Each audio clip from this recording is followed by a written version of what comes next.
Assalamualaikum warahmatullahi wabarakatuh. Jadi untuk minggu ni kita akan belajar topik RBT, tajuk Sistem Asas Elektromekanikal. Jom kita tengok satu-satu. Apa itu elektromekanikal? Elektromekanikal ni ialah satu sistem yang membolehkan sesuatu alat berfungsi, bergerak atau berputar. Maksudnya tanpa sistem elektromekanikal ni, sesuatu alatan ataupun benda tu tak boleh berfungsi, bergerak ataupun berputar. Dia kena ada sistem ni. Seterusnya sistem ini menggunakan tenaga elektrik atau bateri untuk berfungsi. Sistem asas elektromekanikal ni adalah salah satu teknologi. Kita boleh cakap sebagai teknologi yang mana zaman sekarang ni kalau kita nak guna sistem ni, kena ada tenaga elektrik atau bateri. Kalau tak ada antara dua tu, tak boleh berfungsi.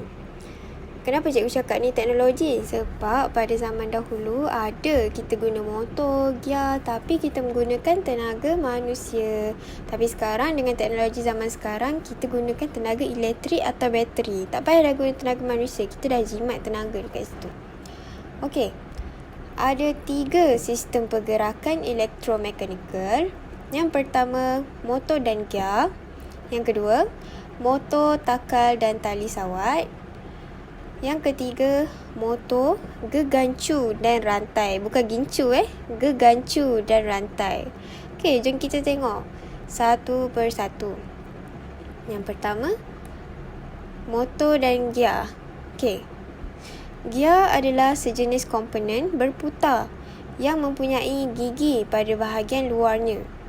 Ni, tengok gambar ni. Dia ada gigi-gigi ni. Tidak menggunakan rantai.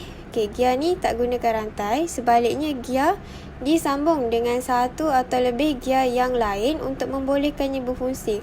Tengok gambar kat sebelah ni. Ada 2 gear. Ada 2 gear. Tak ada rantai. Sebab apa?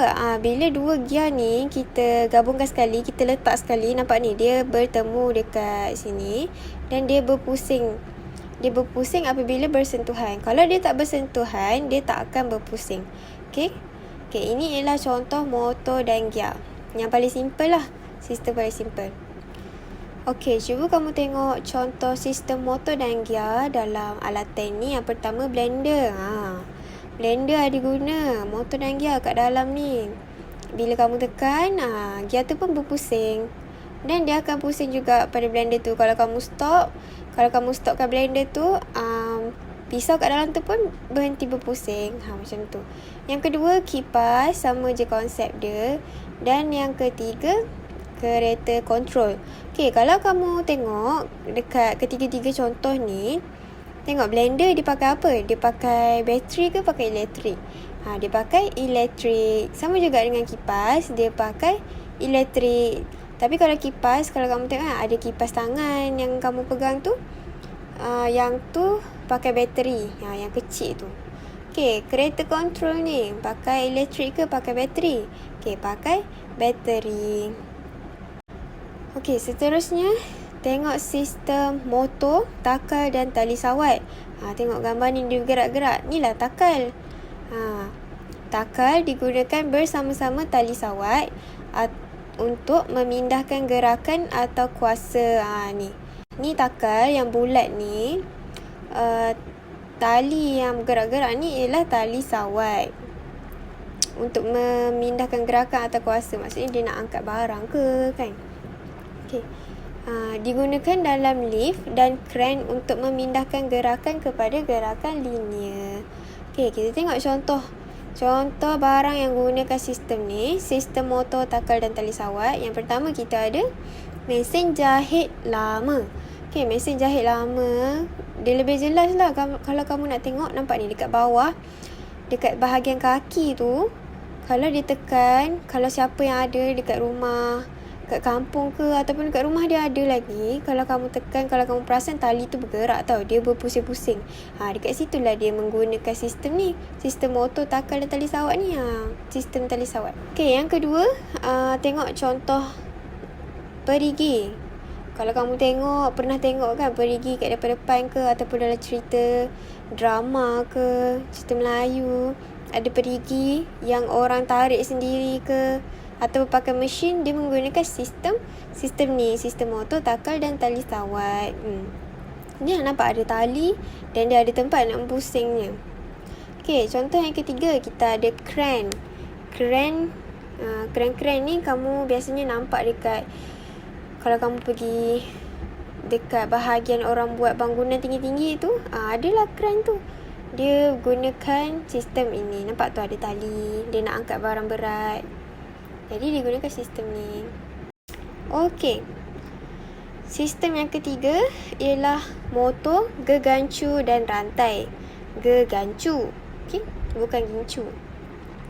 Okey, rantai dalam sistem ni berfungsi memindahkan kuasa dari gegancu pemacu ke ganda yang dipasang gegancu di pancu untuk menghasilkan pergerakan apabila motor dihidupkan. Okey, maksud dia bila motor dihidupkan, bila gear ni berpusing, rantai yang dipasang bersama akan bergerak lah. Dan rantai tu yang akan pindahkan kuasa untuk menghasilkan pergerakan. Kiranya kalau tak ada rantai, tak dapatlah bergerak. Jom kita tengok contoh dia. Okey, yang pertama basikal. Contoh yang paling hampir dengan kamu. Dekat bahagian roda kat bawah tu, kat tempat kayuh tu kan ada rantai basikal kan. Okey, rantai basikal tu kalau tercabut, pernah tak kamu kayuh-kayuh, lepas tu tercabut. Bila tercabut, boleh tak kamu kayuh? Bergerak tak basikal tu? Tak kan? Jadi apa yang kamu kena buat? Kamu pun pasanglah balik rantai tu, letak balik dekat gear dia tu. Betul tak? Itulah contoh dia. Maksudnya bila tak ada rantai tu tak boleh bergerak. Macam tu. Okey, contoh yang kedua, kereta kebal. Tengok dekat roda bawah dia ni ada rantai. Okey, kalau tak ada rantai tu tak bolehlah bergerak. Okey, dan yang ketiga, roda Ferris, Ice on Malaysia. Siapa pernah naik? Inilah contoh-contoh dia. Okey, itu sahaja untuk topik minggu ni. Kalau ada soalan, boleh tanya cikgu. Kita akan teruskan dengan aktiviti quizzes. Okey, tengok dekat link yang cikgu akan bagi. Sekian, terima kasih.